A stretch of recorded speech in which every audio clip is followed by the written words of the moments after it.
ikaze nana mu gikoni cya udahogora. Uyu munsi tugiye kwiga uko umuntu ashobora gutegura boyilo y'ifi.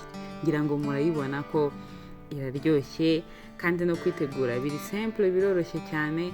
Nanabibutsa yuko niba ukunda gukurikirana ibintu bijyanye no guteka kuri channel yanjye, ushobora kujya ureba ku rubuga rwitwa abagospo.net nko mu gihe wenda udafite megabytes kugira ngo ujye kuri YouTube, cyangwa se mu gihe udafite n'umwanya cyangwa se ukabukunda kureba recipe mu buryo bwanditse, ushaka wenda kubigerageza ibyo wabonye, ushobora kubireba aho ngaho. Reka rero twitekere boyilo. Mu gutangira turashyira amavuta aringaniye nkamwe wakoresha ugiye ngo ukaranga imboga bisanzwe, tuyashyire mu isafuriya.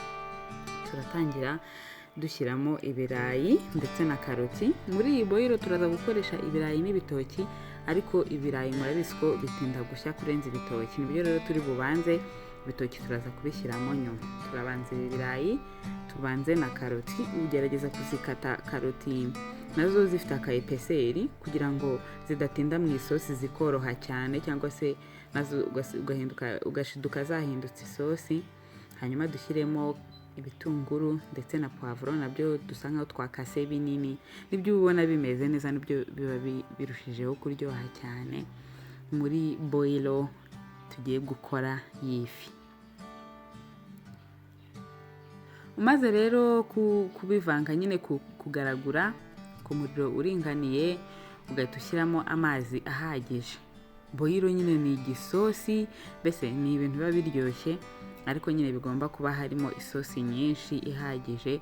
Ugashyiramo rero amazi menshi, hanyuma ukaza kubona gupfundikira.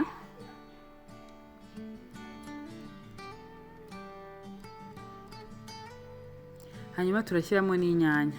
Inyanya nazo ni ukuzishyiramo mbere kugira ngo igihe cyo gushyiramo ibindi bintu nyine zigende zishya zigenda zibyara isosi, uzishyiramo mbere kugira ngo bize gushya hatakirimo ibintu by'ibinyanya umuntu arebesha amaso cyane. Hanyuma rero bashyiramo n'umunyu mukeya uringaniye, ubundi ugapfundikira rero, ukarindira ko biza kuza kubira.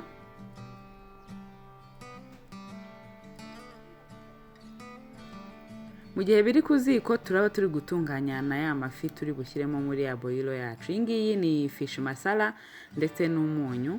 Rero ndahita ngenda nsatura ano mafi, nsatura hariya muri turiya tuntu nyine umuntu yasatuye, ugenda naho ukoramo nyine usigamo ibirungo, mbese ku buryo ifi yawe iba ifite ibirungo hose. Hanyuma nkanakatamo kabiri, ushatse wayishyiramo yose, ushatse wayikatamo kabiri, mbese byaterwa n'uko bishaka.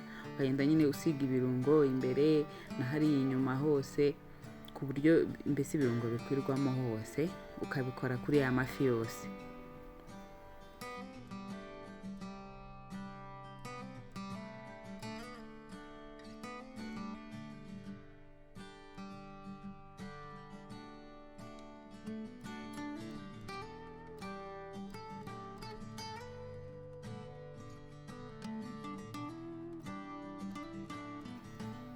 Nitumara gutunganya ya mafi rero, umuntu arahita areba uko ya sosi yacu, bya birayi n'ibiki bimeze. Urabona yuko byabize, birimo biragenda bishya gahoro gahoro, na za nyanya muri kubona ko zirimo zigenda zibyara isosi. Hanyuma rero turashyita dushyiramo turmeric. Turashyiramo ikiyiko cya turmeric. Turmeric ni ikirungo cyiza, ushobora gukoresha mu muceri, ushobora gukoresha mu masosi, ushobora no kugishyira mu maji, ushobora kugikoresha mu bintu byinshi bitandukanye, kandi ngo ni ingirakamaro cyane ku mubiri. Hari umuntu ugeze kumbwira ati turmeric buriya nuko abantu batayimenya cyane, ariko umuntu iyo ayikonsoma kenshi, yaba mu byo kurya yaba mu byo kunywa, ukajya ushyiramo, urwara nk'igifu, ngo bituma bigenda igifu cyoroha, ntugire amakirize menshi. Rero turmeric niyo dushyizemo, turongera dupfundikire mu kanya. Nibimara kongera kubira neza, dushyiramo igitoki. Bya birayi bisa nkaho nyine byenda gushya, nibwo tuhita tubona gushyiramo igitoki. Iyo tuza kuba twagishyizemo karungu, nacyo kiba cyabaye isosi. Rero ugishyiramo ibirayi byo bisa nkaho bibura gato cyane ngo bishye. Turarindira nanone nabyo biba bize bitogoteho gatoya, dushyiramo puwaro, twateguye na puwaro, ubona ko bya birayi na bya bitoki bisa nkaho bigiye gushya. Hanyuma rero tugahita dushyiramo izo puwaro. Ushatse washyiramo na seleri cyangwa se amatungurusumu n'ibindi bintu byose nyine by'ibirungo waba ushaka bitewe n'uko ushaka uburyohe bw'isosi buza kuba bumeze. Gusa nanone ntabwo ari ngombwa gukoresha ibirungo byinshi cyane, ntabwo aribyo bituma biryoha cyane. Rero ya mafi yacu twari twamarinnye muri fish masala turahita tuyashyiramo nyine nayo, hanyuma dupfundikire turindire ko biza gushya. Ubundi kuri boyilo y'inyama muzi ko umuntu abanza inyama, kubera ko inyama zo ziba zikomeye nizo ubanza ukagenda ushyiramo ibi byose nyuma.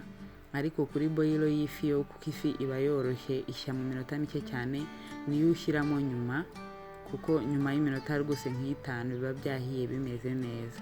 Kugira ngo murabona yuko byamaze gutungana.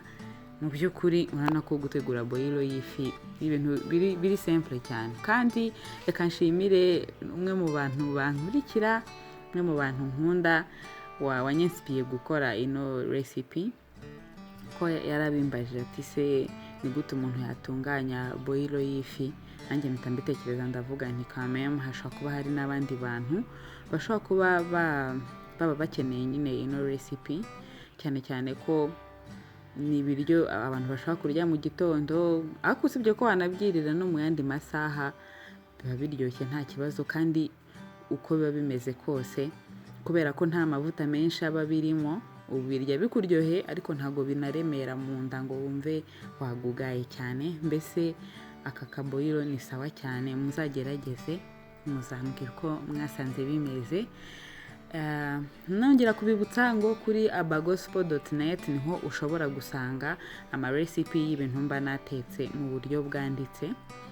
Hanyuma mukanasangiza ibitekerezo mu mwanya wa comments cyangwa se ukanyandikira kuri social medias, ubundi tukungurana ibitekerezo, icyo washimye, icyo ubona nakwimprovinga, icyo wifuza kubona kuri iyi channel kisumbuyeho ku byo dusanzwe dukora.